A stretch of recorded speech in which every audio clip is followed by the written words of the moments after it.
सतानंद जी महाराज ने आदेश दिया, सतानंद तब आयुष दीना सीता गवन राम पहे कीना।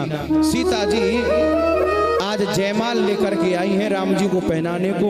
तो जयमाल का बड़ा सुंदर प्रसंग है, जयमाल का बड़ा सुंदर प्रसंग है। यह हमारे संत जन बड़ी सुंदर व्याख्या करते हैं। राम जी ने धनुष का खंडन किया और सीता जी जयमाल पहनाने आई हैं, लेकिन सीता जी जयमाल नहीं पहना पा रही हैं। क्यों नहीं पहना पा रही हैं? तो सबसे पहली बात, ऊंचा है सिंहासन जहां विराजमान है,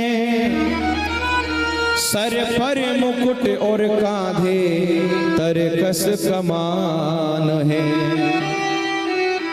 राम जी ऊंचे तो सिंहासन पर खड़े हैं, सर पर ऊंचा मुकुट भी है, धनुष बाण भी, तरकस भी टंगा हुआ है, और सीता जी छोटी पड़ रही है जो वहां तक हाथ नहीं पहुंचा पा रही है जो माला पहना दे।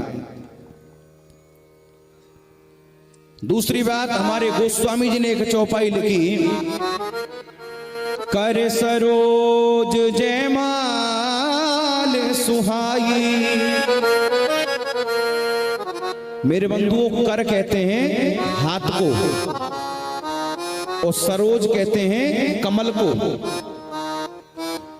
यहां गोस्वामी जी ने सीता जी के हाथों को कमल की उपमा दी कि सीता जी के कमल रूपी हाथों में माला शोभामान लग रही है। और राम जी का नाम क्या है? राम जी का पूरा नाम है श्री रामचंद्र। राम जी का मुख है चंद्रमा के समान और सीता जी के हाथ हैं कमल के समान।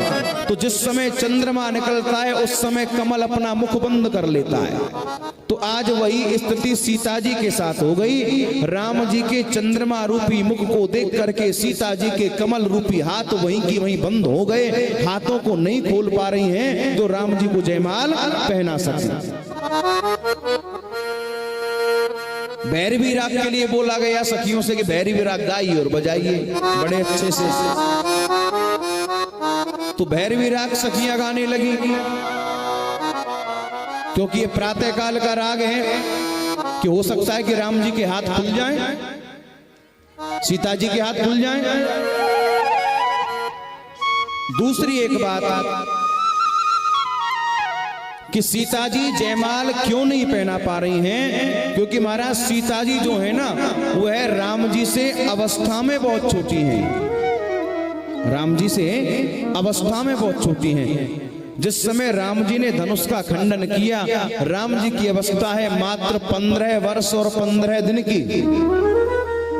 राम जी उस समय 15 वर्ष के और सीता जी हैं उस समय मात्र 6 वर्ष की।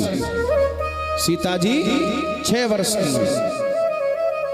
तो अवस्था में भी राम जी सीता जी से बहुत बड़े हैं। अब ये सिद्ध कैसे हो कि उस समय 6 वर्ष की थी? तो जरा अयोध्या कांड में जाइए, अनेक रामायण हैं। रामायण में वर्णन दिया है कि राम जी को जो वनवास हुआ था, विवाह के 12 वर्ष के बाद वनवास हो गया था। तो एक दोहा आता है कि वर्ष 18 की सिया 27 के राम। तो 6 और 12 18, 15 और 12 27। तो ये प्रमाण सिद्ध होता है कि सीता जी उस समय 6 वर्ष की थी। बहुत देर हो गई, नई माला पहना पा रही हैं। अब जरा विचार करो भाई, जब कोई सामने वाला माला पहनाता है तो माला पहनने वाले को तो झुकना ही पड़ता है। अब कोई माला पहनाने आए, आप गर्दन को ऐसा और ऊपर कर लें, अब वो बेचारा माला कैसे पहनाएगा? ऐसे ही हमारे राम जी कर रहे हैं। राम जी अपना सर झुका नहीं रहे। क्यों? क्योंकि राम जी एक तो सूर्यवंशी जाति से क्षत्रिय है। अब जो सच्चे क्षत्रिय होते हैं वो कभी स्त्री के सामने सर नहीं झुकाते। क्यों? सूर्यवंशी सी ऐसा ही है क्या? बोल रहे हैं, बोलो राधे राधे। अब राम जी सर झुका नहीं रहे हैं और सीता जी के हाथ पहुंच नहीं रहे, तो माला कैसे पहना है? अच्छा, सीता जी जरा ऊपर की ओर उठती भी हैं तो राम जी अपने पैरों से और ऊपर उठ जाते। और पर दूसरी बात, राम जी खड़े हैं ससुराल में, तो ससुराल में कोई झुकना चाहता ही नहीं। कोई ऐसा व्यक्ति है जो ससुराल में झुकना चाहे? अच्छा, ससुराल तो जब जाते भी है ना, चाहे घर में कैसे भी रह लें, लेकिन जब ससुराल जाएंगे तो बढ़िया कपड़े वपड़े पहनेंगे, जूता पहनेंगे खूब बड़े बड़े, तो चाल ही बदल जाती है ससुराल में जाने की। होता है कि नहीं? पर ससुराल सुख की सार, दिना दो चार।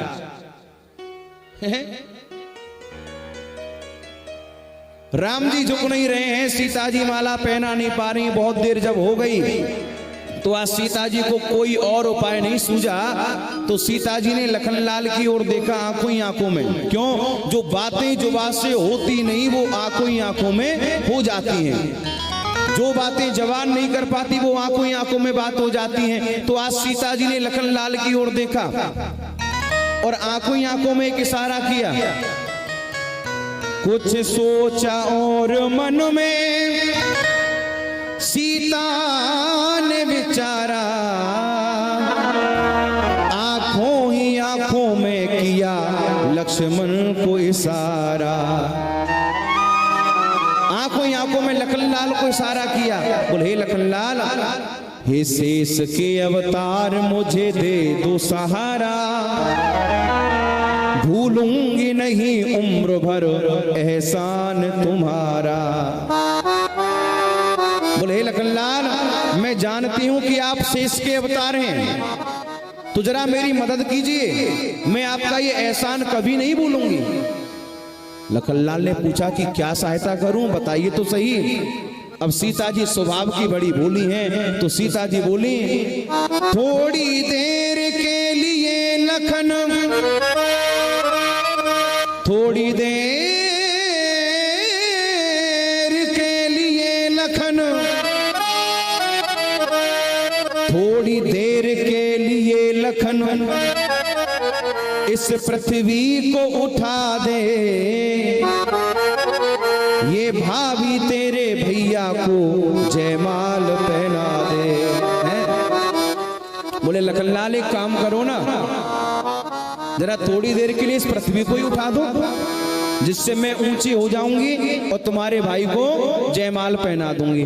अब सीता जी स्वभाव की बड़ी भोली हैं। हालांकि लखनलाल पृथ्वी को उठा सकते हैं, लेकिन जरा विचार कीजिए, जितनी ऊंची सीता जी उठेंगे उतने ऊंचे राम जी भी उठ जाएंगे। अब ऐसा तो है नहीं कि एक जगह से केवल पृथ्वी को फोड़ करके सीता जी को उठा दिया जाए। लखनलाल ऐसा भी कर सकते हैं, लेकिन ऐसे समय में पृथ्वी का फूटना अशुभ माना गया है। अब लखनलाल चिंता में पड़ गई। अब तक तो सीता जी को चिंता थी, लेकिन सीता जी ने अपनी चिंता दे दी लखनलाल को कि आप जाने, आपका काम जाने। और लखनलाल हमारे बुद्धि के बड़े तीव्र हैं, तो लखनलाल ने क्या किया, इतना समझ के लक्ष्मण फौरन हुए खड़े, श्री राम जी के चरणों में जाकर के गिर पड़े। लखनलाल राम जी के चरणों में जाके गिर गए। अब तक चिंता सीता जी को थी, फिर लखनलाल को हुई। अब राम जी चिंता में पड़ गए हैं कि लखनलाल को क्या हुआ कि जो ऐसे समय आकर के मुझे प्रणाम कर रहा है। ठीक है, अपने से बड़ा कोई कार्य करे तो उसको प्रणाम करना चाहिए, लेकिन प्रणाम करके अलग हट जाना चाहिए। पर यहाँ तो लखनलाल ने गिरते ही चरणों में समाधि सी लगा दी, समाधि लगा दी, उठ ही नहीं रहे। और देखो ये भाव बड़ा सुंदर है। राम जी क्या कहते हैं कि जो भी आप करें, अच्छा बुरा, चाहे आप जैसे भी हैं, चाहे आप जैसा भी कर्म कर रहे हैं, आप सबको राम जी के चरणों में छोड़ दीजिए। क्योंकि गीता में भगवान ने कहा है कि अर्जुन, सर्वधर्मान् परित्यज्य मामेकं शरणं व्रज, अहंत्वा सर्व पापेभ्यो मोक्षयिष्यामि मा शुचः।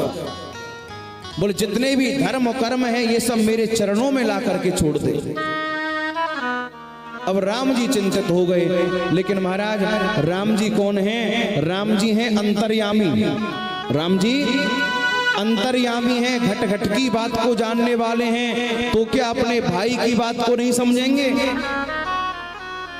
श्री राम जी भी जान गए दोनों की बात को, सर नीचा कर उठाने लगे लखन भ्रात को। जैसे ही राम जी लखनलाल को उठाने लगे, सीता जी को अवसर मिला।